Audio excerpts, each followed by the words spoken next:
Olha quem está aqui conosco, Esther Góes. Nina, tudo bom com você? Tudo bom, prazer imenso estar com você aqui. Você lembra que uma vez nós fomos para Santos, Guarujá, fazer um júri de um festival de teatro amador, você lembra disso? Mais ou menos. Eu, você, Sérgio Ferrara. É mesmo, é. Nossa, mas já faz tempo. Você faz, acho que foi em 1830 isso, por aí. Mas a gente vai fazendo, nem sente que fez, né?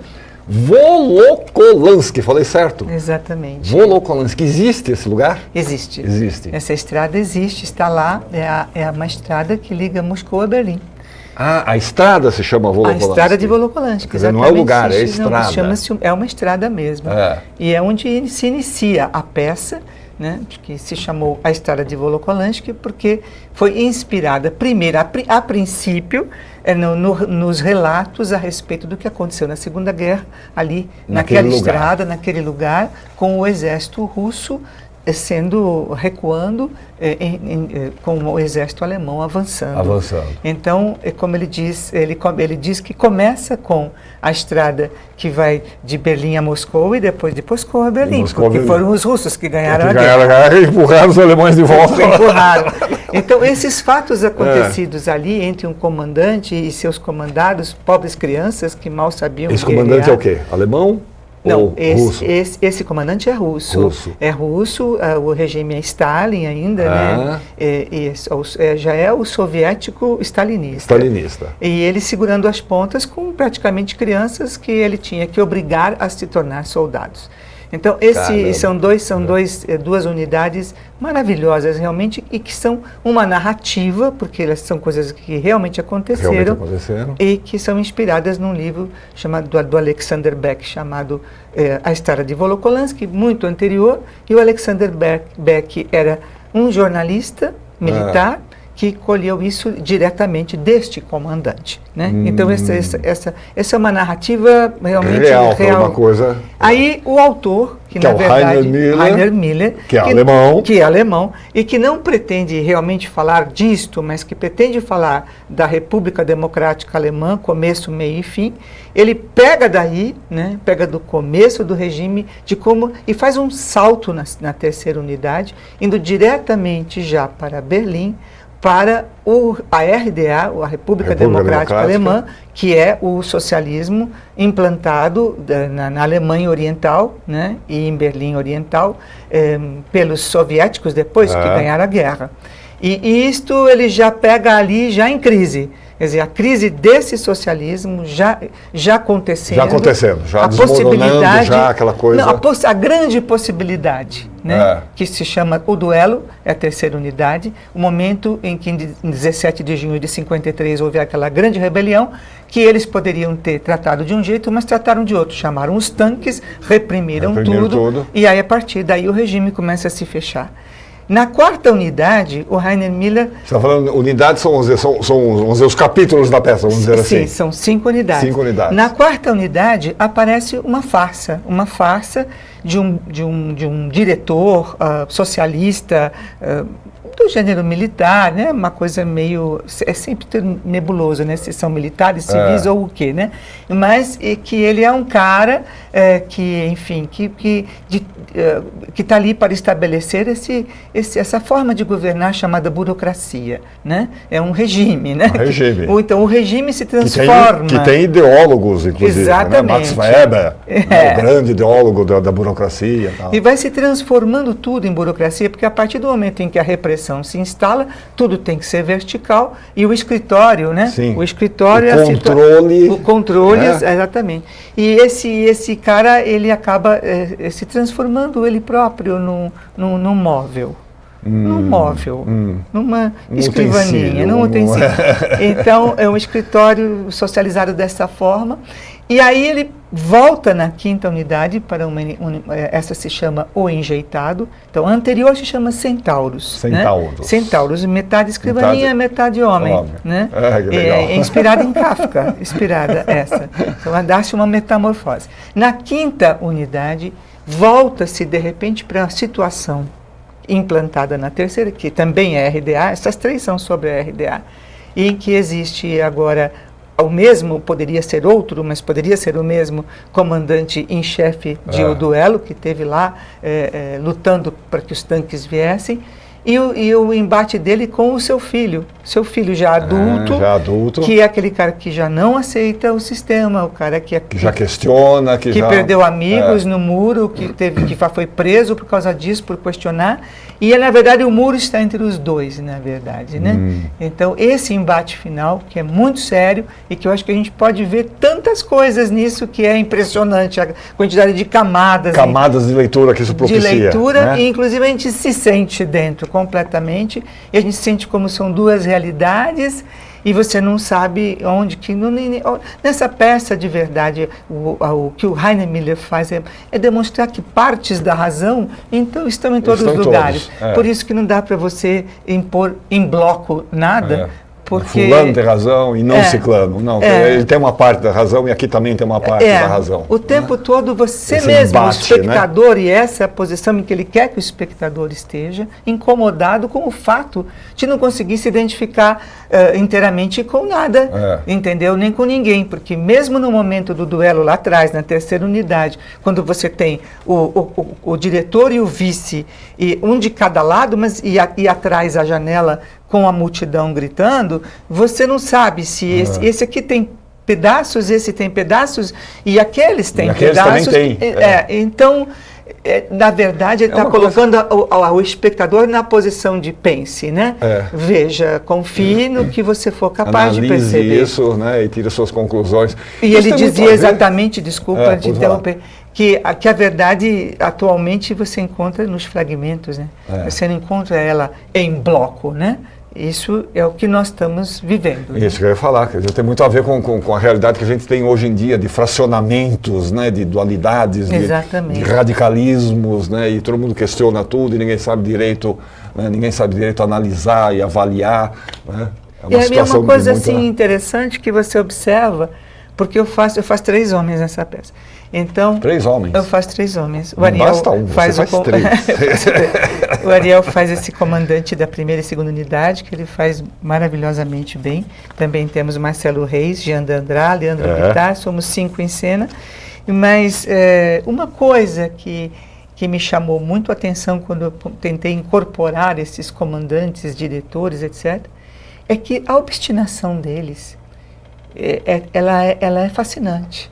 É fascinante. Como a gente se apaixonou por Fidel, por Lenin, até por Stalin, por achar que eles seriam obstinados e iriam até o fim, que eles tinham uma verdade, eles queriam mudar o mundo. Eles tinham a razão. Eles tinham razão. Então, isso quando você olha, você fala, mas tem um lado admirável nesse cara, Poma. Porque ele aposta nisso com todo o seu ser. Com toda a verdade dele. Né?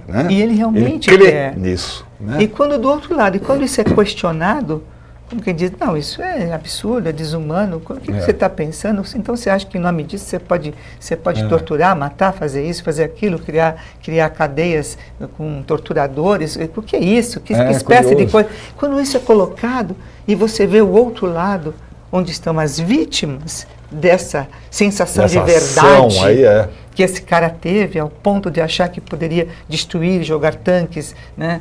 Enfim, submeter os outros. E esses dois lados se olham, dá um negócio muito estranho na gente. É verdade.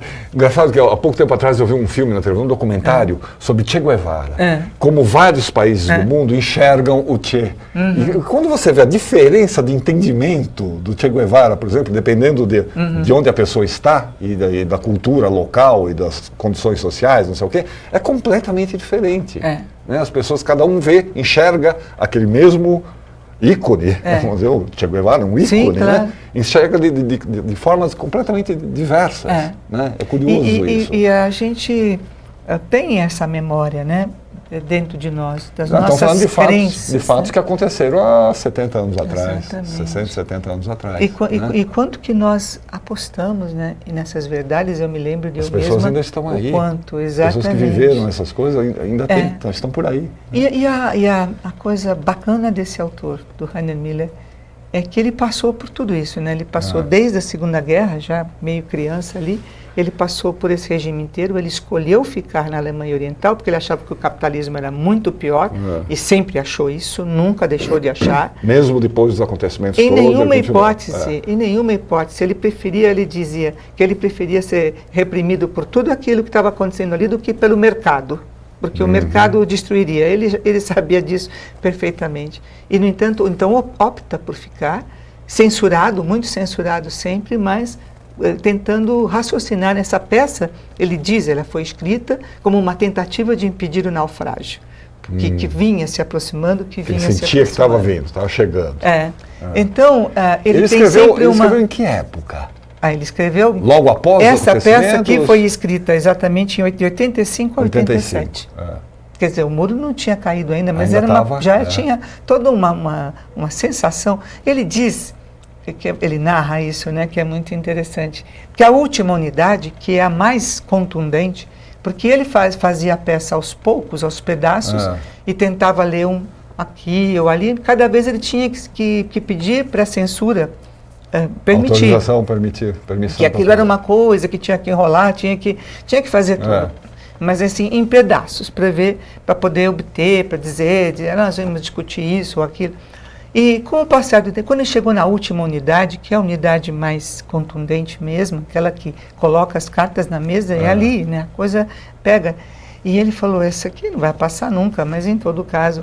E aí ele mandou para a censura. Aí foi para um gabinete, foi para o outro, voltou, voltou. Só que ele percebeu que ninguém tinha coragem mais de censurar. E ele falou assim, acabou. Ele teve a sensação de que tinha acabado. Porque ninguém mais tinha coragem de exercer o regime. Aquele poder de censura. O regime estava tão enfraquecido que já ninguém tinha coragem de assinar embaixo de uma proibição. Entende? Olha que coisa. E quando chega no final, no muro, né? Realmente o muro caiu assim, alegremente. Foi uma coisa, né? De repente estão lá desmontando o muro. E os soldados olhando. Sem guerra, sem tiro, sem nada. Uma coisa que se esvaiu. Né? Esvaiu. E aí sobra, ele diz, um grande sentimento, que também está posto na peça, muito, de grande melancolia. Entende? Para ele. Para os que passaram, porque ali viveram no mínimo 2 gerações que ou foram ativas e acreditaram, ou foram vítimas. Uma das duas coisas. Ou foram vítimas, ou foram torturados por aquilo, foram presos, e de repente, como se nada tivesse existido, foi determinado isso, e aí o futuro que é? Do que sobra disso? Qual é o legado? Não, volta para o capitalismo e pronto. Também isso é inaceitável para ele, para os que viveram como ele. Viveram tanto de um lado como de outro. Exatamente. Que coisa, então, esse sentimento de não pátria. São as ironias da história, né? São aquelas coisas que acontecem, eu falo, meu Deus, como é que isso foi acontecer assim? Exatamente. Desse jeito. A gente tem umas fotos, aí nós estamos falando a estrada de Volokolansky, que você está fazendo às sextas, sábados e domingos no Cacilda Becker, na Lapa, na Rua Tito. Na Rua Tito, um teatro muito gostoso, totalmente reformado. Está uma gracinha. Está uma gracinha o teatro, bem legal. Eu sempre acho que é muito legal, porque eu acho que o público de teatro, principalmente de São Paulo, do centro à periferia é o mesmo público. Se você for em qualquer lugar, você tem aquele público. O teatreiro. Ele se conhece. O cativo, né? Aquele que vai mesmo, né? Ele está lá. Então eu gosto mesmo de fazer, de colocar peças com esse nível de experiência, né? Com esse nível de provocação em todos os lugares. Eu já fiz isso com a Weigel também, e nós adoramos fazer toda a periferia, com os céus, tudo com a Weigel, sempre foi muito bem, foi extremamente compreendido. Sempre. Então, cadê as fotos? Vamos ver as fotos da estrada de Volokolansky. Isso daqui é dentro da floresta. Isso é dentro da floresta. A situação... Aquele é o general? É o comandante. O comandante. Né? Ele é um tenente-comandante. Aí nós estamos na estrada. Na estrada, na estrada durante a guerra. Tem os soldados lá ao fundo. Eles têm que enfrentar a questão da deserção, em primeiro lugar. Né? E depois de estarem perdidos, completamente perdidos na segunda unidade, e a rebelião de um capitão, que é médico, e que se rebela, né? Se rebela. E aí a questão de patentes ali no meio a um passo da morte. Confusão toda, ainda tem essa discussão das patentes. A discussão das patentes. Olha, quem o Jean d'Andrá com o Ariel. Aquela figura de o braço Ariel enfaixado, uma vítima. Jean d'Andrá, que é o desertor, que deu um tiro. É o desertor. Deu um tiro na própria mão para tentar escapar. Para escapar. Fazia-se isso, né? A gente sabe de várias histórias. Aproveitou uma confusão e dedos, né? Dava tiro na mão. E aí o comandante, nesse momento, pega ele morria de pena. Na verdade, a dualidade dele é terrível, porque ele morria de pena dessas crianças e ele tinha que ser terrível com eles. Essa situação para poder ganhar a guerra, senão morreriam todos. Claro. Então, uma situação... Aí temos o médico do batalhão, né? O médico do batalhão. Em embate com o comandante, colocando suas questões, que ele discordava de tudo. Eu adoro essas coisas. Lógico que uma situação que não tem nada a ver, você diz, mas eu discordo, porque eu, inclusive, minha patente é maior que a sua, e assim por diante. Não há nada ali, não há mais nada, nem se sabe onde é que está o exército. Uma desgraça total, e o cara discutindo. Vem questões. Sou mais importante do que você. Vem questões extraordinárias. Agora estou vendo umas projeções lá no fundo. Aquilo exatamente é uma referência ao dia 17 de junho de 1953, e essas duas figuras, que somos eu e Marcelo, são dois, digamos, né, burocratas, diretores, algo assim, etc., né? de empresas socialistas, etc., que você não sabe mais quem está dentro do regime ou quem está lutando por si, ou enfim, qual seria... você vê pelo que a gente tem da mesma cena, isso, existe uma tendência surrealista na posição do Heiner Miller, que eu acho que significa exatamente que pode ser o real ou pode ser o imaginário, ou pode ser real e imaginário. E tudo ao mesmo tempo. Então, ali na janela você já tem o fogo, né? Você já tem os tanques, você já tem... Esse daqui já é a outra que eu te falei, que é a farsa, né? Em que um diretor comandante e seu ajudante, discutindo questões da burocracia. Já temos ali uma mesinha de escritório, uma escrivaninha. Um telefoninho. Aquela famosa escrivaninha com telefoninho. Aí a discussão já é... já é uma maluquice só mesmo, a burocracia. A lógica da burocracia. A lógica da burocracia. O quanto ela é racional... Entendeu? Forte, escravizante. E quando a pessoa vai se apegando, e vai se transformando naquele Engraçado que a burocracia acaba se justificando a si própria. Exatamente. Né? A existência dela é ela existir. E sempre que aparece essa coisa da estética socialista padrão, né? Sempre aparece aqueles escritórios imensos, com pessoas todas iguais. Né? As mesinhas todas iguais, em fileirinha, tudo arrumadinho, certinho. Sim, né? exatamente. Isso passa até para a arquitetura, né? A arquitetura soviética dessa época também, aquelas casas todas iguais, aqueles prédios todos iguais, né? Aquela coisa. E a Coreia do Norte tem muito disso, né? Tem muito disso, Coreia do Norte. É espantoso como eles conseguem ser iguaizinhos todos. É próprio desse tipo de regime. Vai provocando a sua repetição exata. Então é nesse nível de loucura. Por que você está todo alegre ali? Porque ele já está enlouquecendo ele está dentro de barato burocrático. Barato burocrático. Todo umas. Ele vai enlouquecendo no processo. Tem um belo prédio lá no fundo. Que é um monumento. Um monumento, muito coisa grande, com um carinha lá em cima. Com um carinha, uma estatuazinha lá em cima. Está tomando tinta ali. Tomando tinta, do tinteiro. Do tinteiro. Da caneta tinteiro. Olha só. Tem até aquelas coisinhas de fazer plim. Exatamente. Usamos muito cineta, plim, cinetas, tudo. Tudo que temos direito. Maravilha. Estrada de Volokolansky, do Heiner Miller. Como é que vocês fizeram? Você e o Ariel dirigiram, né? Sim, como você vê, ele tem duas unidades, que são as duas primeiras, em que eu não estou. Tá. Então, eu dirijo. Você dirigiu. E as outras três, eu estou. E ele dirige. Legal. Na última, nós intercambiamos.